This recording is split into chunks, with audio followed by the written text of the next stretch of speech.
All right, so we're going to go over our Unit 6 Quiz 3. This was on lessons 10 through 14. So use the distributive property to write an equivalent expression. So we had 3 on the outside, so that means we need to distribute the 3 to the numbers on the inside. Remember, that means multiplying them by each number on the inside. So 3 times 4x is 12x, and then 3 times 5 is 15. So 12x plus 15 would have been D. All right, number 2. Use factoring backwards distributive property to rewrite an equivalent expression. Which one is not equivalent?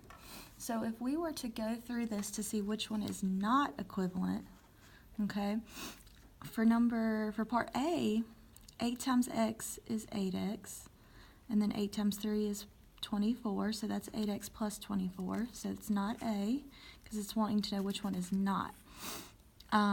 B, 4 times 2x is 8x, and then 4 times 6 is 24, so it's not B.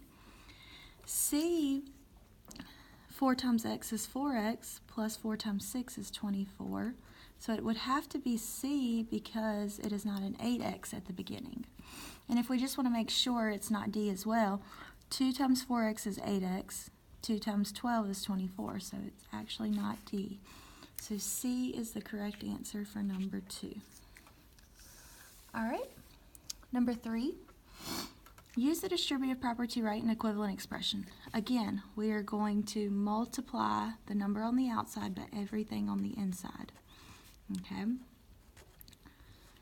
So we're going to take the C and multiply it by both. Since the C doesn't have a number, all we're doing is simply writing the C beside the other variables. So we have 3AC minus, because we keep the sign the same, minus 5BC. And because this has a B, this has an A, we cannot combine these two. So this is our final answer, which would be C.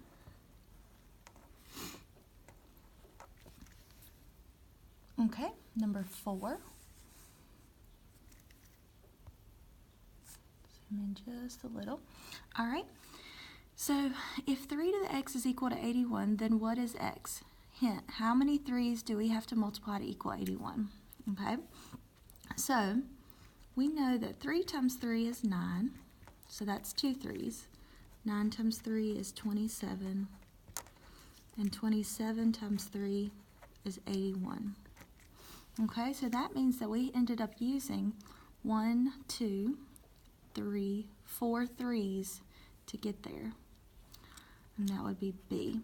Because remember, anything to the x power, that means that that's the number we need to multiply that many times. So if it was 3 to the 4th, that means to multiply 3 4 times. It doesn't mean to multiply 3 times 4.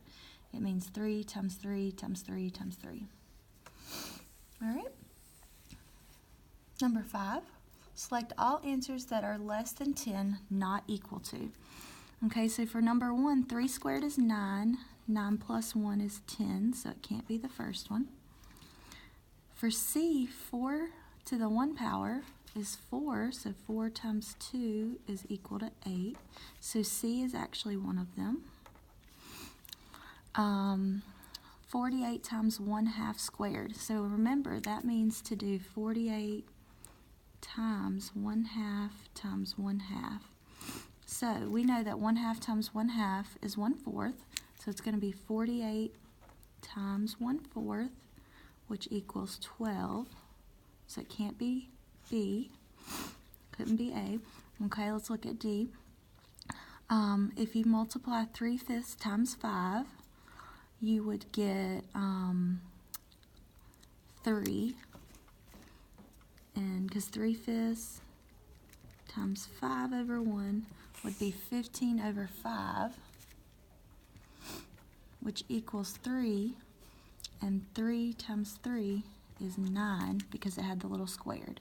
So D is also an answer, so it was C and D for number 5. All right, for number 6, select all the expressions that show the area of the entire rectangle.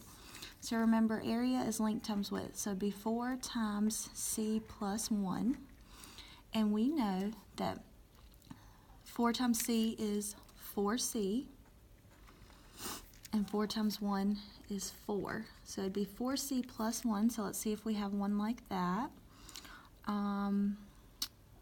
D is a correct answer. Let's make sure none of the rest could be correct because it says all. So that kind of indicates there could be more than one answer. 4c plus 1. Well, they forgot to multiply the 4 times the 1. So it can't be A. Let's see how many c's and 1's there are. So if you were to add these up, there are actually 4 c's and 4 1's. So B is a possible choice as well. C, they subtracted. We only subtract if we're looking for a shaded region. And then E, they multiplied. So it would be B and D. Okay. Number 7, decide whether each equation is false. Select all that apply. So we're selecting all the ones that are false. Okay. So if we count this, we know that 3 times 3 is 9. 3 times 3 is 9. So that is 4 3's right there. Because 3 times 3 times 3 times 3 times 3 is the same as 3/5. So this is true. So it's not A. 7 plus 7 plus 7 is 21. 3 plus 3 plus 3 plus 3 plus 3 plus 3 plus 3 is also 21. So they are equal. 1/7 plus 1/7 plus 1/7. Remember, when you are adding fractions, the denominator stays the same and you add the numerators. So C is also true. Anything to the first power is just multiplying it by itself. So this is true because 4 times 1 is the same as 4 to the first power. 6 plus 6 plus 6, well, that would equal 18. And we know that 6 to the third does not mean 6 times 3, it means 6 times 6 times 6. So this one would have to be false. So the only one that is false is E.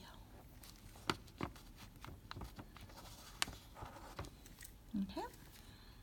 And the last problem, number 8. We are finding the area of a square with a side length of 2/9.